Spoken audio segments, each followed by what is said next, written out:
హైదరాబాద్ ఇక్కడ కాదు ఆయన అక్కడ అరెస్ట్ మనకు కేసు పెట్టాలి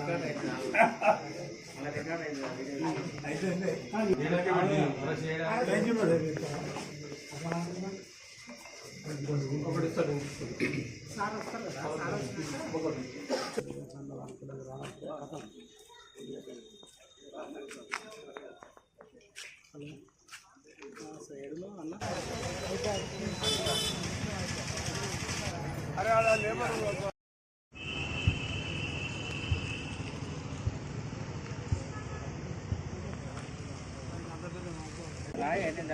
హైదరాబాద్లో ఉన్న గీతారెడ్డి అనే బీఆర్ఎస్ నాయకురాలు పొన్నం ప్రభాకర్పై దుష్ప్రచారం అంటే అవాంఛిత మాటలు మాట్లాడడం జరిగింది. వాళ్ళు అక్కడ జేబీఎస్లో ఓడిపోతున్నారు అని చెప్పేసి కుట్రతోని ఇవన్నీ చేస్తున్నారు. అది ఒక్కటే కాదు, ఇవాళ రెడ్డిలు అనేవారు 42% రిజర్వేషన్ స్థానిక సంస్థలల్లో 42% రిజర్వేషన్ వస్తేనే ఓర్వలేక బీసీ సంక్షేమ శాఖ రవాణా శాఖ మంత్రివర్యులైన బీసీ మంత్రి గారిపై ఇలాంటి మాటలు మాట్లాడడం సరి అయింది కాదు. మీరు ఏది ఏమైనా ఆమె గీతారెడ్డి అనే ఆమెను అరెస్ట్ చేయాల్సిందే అని చెప్పేసి హుస్నాబాద్ కాంగ్రెస్ పార్టీ పక్షాన డిమాండ్ చేస్తూ సోదరిమణులు సోదరులు కాంగ్రెస్ వాదులు electronic media Husnabad CI station SI స్టేషన్లో ఉన్నాం. ముఖ్యంగా మొన్నటి నుంచి నిన్నటి నుంచి హైదరాబాద్ జూబ్లీ హిల్స్ మధ్యంతర ఎన్నికలు అక్కడ వచ్చినాయి అసెంబ్లీకి.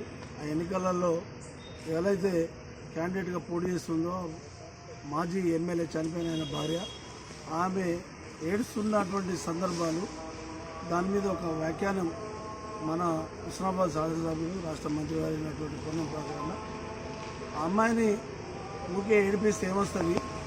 ఈ సాంప్రదాయాలను గతంలో కాంగ్రెస్ పార్టీ జిఎంసీ బాలయ్య కానీ ఇంకా చాలామంది ఎవరెవరో పెద్ద పెద్ద వాళ్ళు చనిపోతే అకారణంగానో లేదా ఆరోగ్యం బాగాలేక చనిపోతే ప్రత్యక్షంగా వాళ్ళ బిడ్డనో కొడుకునో వాళ్ళ భార్యను పెట్టేటువంటి సాంప్రదాయం ఉండే. టీఆర్ఎస్ నాయకులే కేసీఆరే ఈ సాంప్రదాయాన్ని ఆయన తుంగలో దొక్కిండు అనేటువంటి సందర్భం మాట్లాడితే ఆమె గీతారెడ్డి అనే ఒక బీఆర్ఎస్ నాయకురాలు ఒక రాష్ట్ర మంత్రి అయినటువంటి పొన్నం ప్రభాకర్ గారి మీద చనిపోయిండు అని చెప్పి ఆయన శ్రద్ధాంజలి ఘటించినామని చెప్పి అంత అనాగరికంగా ఒక ఆడపిల్ల మరి ఆమె మాట్లాడచ్చా, అట్లా ట్విట్టర్లో వాట్సాప్లో అట్లా పెట్టచ్చా, ఫేస్బుక్లో ఆలోచించుకోవాలి. ఆమె ఏం చదువుకున్నదో లేదా ఆమె పార్టీ వాళ్ళు కేటీఆర్ కేసీఆర్ హరీష్ రావు మరి ఏం సాంప్రదాయాలు ఏం ప్రజాస్వామ్య విలువలను కాపాడదాం అనుకుంటారు. ముందుగా పార్టీ పెద్దలు కూడా ఆలోచించాలి. తెలిస్తేలోకి ఎవరైనా యువకులు వాళ్ళు ఉడుకు రక్తం ఉన్న వాళ్ళు ఆవేశపడతారు కావచ్చు. ఒక అమ్మాయి గీతారెడ్డి అంటే ఆమె ఇట్లా ఆమె చనిపోయినట్టు ఒక బాధాకరమైనటువంటి పోస్టులు పెట్టుడు మంత్రి రాష్ట్ర మంత్రి గారి మీద అది ఎంతవరకు కరెక్టు? వాళ్ళ అధినాయకులు ఆలోచించాలి. మరి మీరే కదా, మీ పార్టీ పెద్దలే కదా ఈ సిద్ధాంతాలను నమ్ముకుని చేసే వాళ్ళందరి మీద మరి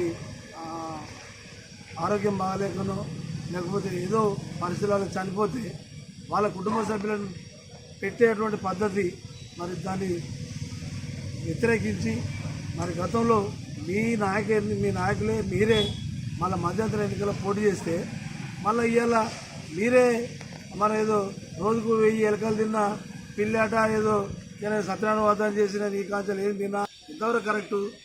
ఇప్పుడు హుస్నాబాద్ పోలీస్ స్టేషన్లో కంప్లైంట్ ఇచ్చినాం. మొత్తం రాష్ట్రంలో ఉండేటువంటి 620 మండలాల కంప్లైంట్లు రేపు ఎల్లుండి అవలేండు దాకా కూడా ఇచ్చేటువంటి పరిస్థితి ఉంటుంది. ముందుగా ఆమె ఆలోచించాలి, ఆమె భర్త ఆలోచించాలి, పెళ్ళి అయితే లేదా వాళ్ళ తల్లిదండ్రులు ఆలోచించాలి, లేదా వాళ్ళ పార్టీ పెద్దలు ఆలోచించాలి. షరతుగా రేపు కానీ ఎల్లుండి కానీ ఏదో మేము తొందరపడ్డాం ఆవేశపడ్డాం అనేటువంటి ఒక విచారం వ్యక్తం చేయాలి. సారీ చెప్పని కూడా మేము అంటలేదు, ఎందుకంటే బాధపడితే చాలు, నేను కొంచెం తొందరపడ్డా అని అంటే చాలు అనేటువంటి విషయాలను ఈ సందర్భంగా మీడియా ద్వారా లోకానికి తెలియజేస్తూ మా ఉస్మానియా పోలీస్ స్టేషన్లో కంప్లైంట్ చేసినాం. ప్రత్యేకంగా ఇలాంటి సంఘటనలు మళ్ళా జరిగితే వెంటనే వాళ్ళ మీద కేసులు అయ్యేటట్టు ఏం చేసినా అధికారం కాంగ్రెస్ పార్టీ ఉండి ఏం చేసినా మా మీద కూడా కేసులు కావాలి. చట్టం అనేది ఎవరికి చుట్టం కావాల్సిన అవసరం లేదు.